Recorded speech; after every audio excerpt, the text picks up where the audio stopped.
los brazaletes están diseñados para digamos, tener una amplia gama de cobertura, con lo cual no necesitan varias medidas. Con el que tiene este tensiómetro que vamos a sortear, tienen desde adulto joven, digamos, hasta gente grande, hasta 80 años, están validados los brazaletes. Y el espectro, no me acuerdo bien el rango, pero empieza de 21 y hasta 45 creo que llega de perímetro de brazo. Así que con eso podrían cubrir gran parte. Queda fuera el pediátrico. De hecho, estos tensiómetros no están validados para pediátricos, ¿sí? Se validan en cada población.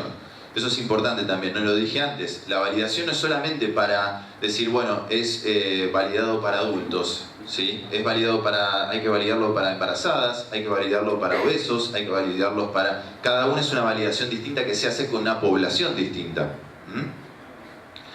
La postura correcta, bien sentado, piernas descruzadas, brazo a la altura del corazón, la palma hacia abajo, esto es una gran cosa, hacia arriba o hacia abajo. El reloj. ¿Por qué el reloj? La gente insiste con sacarse el reloj cuando no tiene ningún sentido, ¿no? Porque la presión en realidad es en la arteria humeral, ¿sí? Y poco tiene que ser, aunque el reloj le comprima y le oblitere la arteria radial, la presión va a ser la misma porque lo estamos viendo arriba. No tiene que ver con el flujo venoso. ¿De dónde sale esto? De las enfermeras. Las enfermeras, cuando tomaban antes la presión arterial con los tensiómetros aneroides, tenían que hacer la presión de obliteración. Y la presión de obliteración es colocarle el manguito, palpar la arteria radial, insuflar hasta que colapsa la arteria. Cuando no tiene latido, porque colapsó la arteria humeral, esa era la presión de obliteración. Desinflaban, colocaban el estetoscopio, ¿sí? Y ahí recién volvían a insuflar y del valor de la presión de obliteración, vamos a poner 130, había que insuflar 30 milímetros de mercurio más y después ir bajando de 2 milímetros de mercurio por segundo. Entonces por eso se sacaba el reloj, para que la enfermera pueda palpar bien la arteria radial. Hoy en día con los tensiómetros electrónicos no tiene sentido.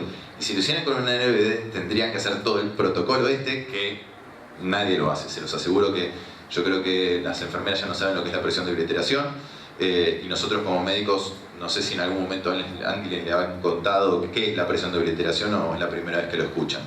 Pero esa es la técnica correcta, es lo que está descrito, ¿sí? En protocolos y en un montón de papers de toma de presión arterial. Con los tensiómetros electrónicos no necesitamos eso porque todo ese sistema lo detecta el mismo tensiómetro. Capta cuál es la presión de obliteración, en base a eso sube 30 mililitros de mercurio y empieza a desinflar de forma gradual. Ni siquiera es que es como un ser humano que tendría que hacerlo regulando, que baje bien y que esté todo acorde, lo hace directamente todo el mismo tensiómetro. Postura correcta también es piernas descruzadas, la espalda bien apoyada. Todo eso cambia, pequeños milímetros de mercurio, pero cambia. Entonces, si yo tengo que saber que 141 no es lo mismo que 138, si yo hago que el paciente no esté con la espalda bien apoyada, van a haber 3, 4, 5 milímetros de mercurio de diferencia que me hacen al diagnóstico, sobre todo un limítrofe. Si estamos hablando de 180 a 110, 5 milímetros más, 5 milímetros menos, está hipertenso.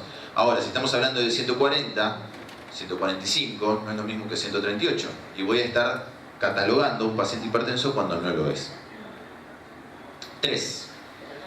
Reposo previo a la toma de medición. Eso reduce un poco la posibilidad de este fenómeno reactivo inicial de la primera toma, pero no es que 100% por más que lo dejamos 2 minutos o 5 minutos de reposo con el brazalete puesto. Hay un estudio también muy interesante, estas cosas de que se publican en journal grandes y no es Descubrir América, le ponían el brazalete a los pacientes y hacían un spillover de adrenalina y noradrenalina. Y vieron que en el momento de la colocación del brazalete hay una descarga adrenérgica grande y eso impacta sobre el valor de presión arterial. Simple. Salió en un journal, en un Hypertension Journal. Así que no era tan difícil, pero simplemente con eso demostraron que hay una descarga adrenérgica en solo colocar el manguito. Entonces, colocar el manguito, esperar 2 minutos y ahí empezar a hacer la primera medición. De 2 a 5 minutos. Si uno está un poquito más apurado, con 2 minutos alcanza. Si tiene un poco más de tiempo, por ahí 5 minutos obviamente descarta un poco más el fenómeno reactivo de guardapolvo blanco. 4. Realizar al menos 2 mediciones con 2 minutos de diferencia entre ambas tomas. ¿Por qué? Por lo que decía. Porque el primer valor suele estar influenciado. Esto de guardapolvo blanco, ¿de dónde viene? Mucha gente te dice, viene al consultorio y te dice, yo estoy nervioso porque me va a decir, o a veces que la procesión va por dentro, entonces dice, empieza a analizarse, uno empieza a preguntarle si tuvo la pérdida de un familiar, o sus padres si eran hipertensos, si tienen miedo de estar hipertensos, y todo eso lo vuelca en su valor de presión arterial. Por eso la importancia de hacer 2 o 3 mediciones o las necesarias. 5. Si yo tengo un paciente que está hipertenso en consultorio y lo tomé de forma correcta, hay que ver si tiene posibilidades de que sea un guardapolvo blanco, si puede ser o está normotenso y tiene posibilidades de ser un oculto, tiene remodelado concéntrico, mi presión en consultorio es normal, si tiene más disponibilidad, tiene una velocidad de pulso aumentada, pongámosle, y tiene presión de consultorio normal, no estará pasando algo, no lo veo yo en consultorio, será un oculto, ¿sí? Entonces colocarle un mapa, pensar también en MDPA, tenerlo como alternativa, ¿sí? 6. Pensar que hay herramientas que me permiten tener un contacto más cercano con el paciente y de poder estar más encima, aunque esté a distancia. Que el mismo paciente puede comprar el tensiómetro, que nosotros se lo podemos dar, que un MDPA no es necesario tener un equipo de alta complejidad, digo porque hay otras marcas que tienen equipos diseñados para MDPA y obviamente le pusieron un valor más alto que un tensiómetro simple de consultorio o un tensiómetro como el que estamos por repartir. 7. Estratificar correctamente el paciente. Esto ya no tiene que ver con la toma de presión arterial, sino con lo que sigue después. Pensar qué riesgo tiene y en base al riesgo actuar en consecuencia. Ahora sí, eso es todo. Preguntas, dudas.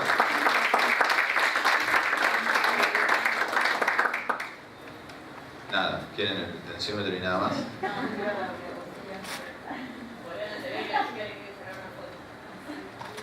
¿Me podés volver a cargar la presentación?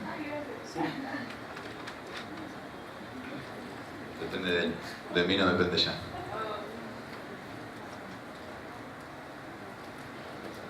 Ahora bien.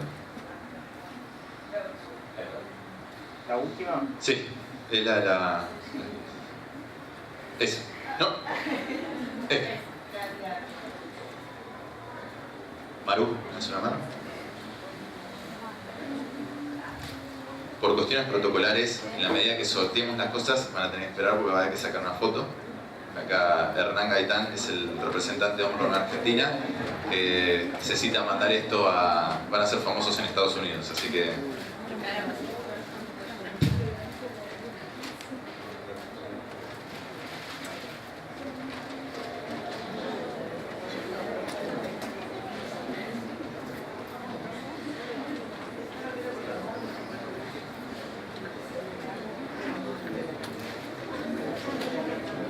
Bueno, ahí vamos. Maru. 5. Sí, 20.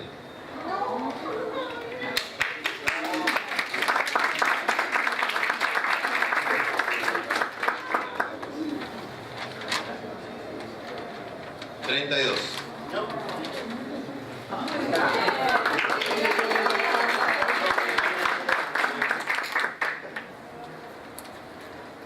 18. Bien. 17. El último. 27. 27 está. Genial.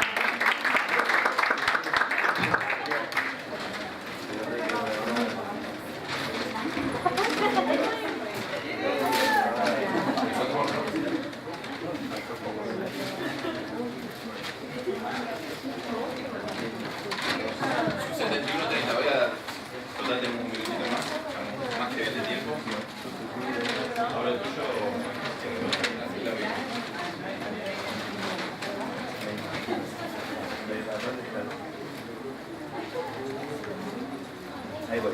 Ahí voy por el...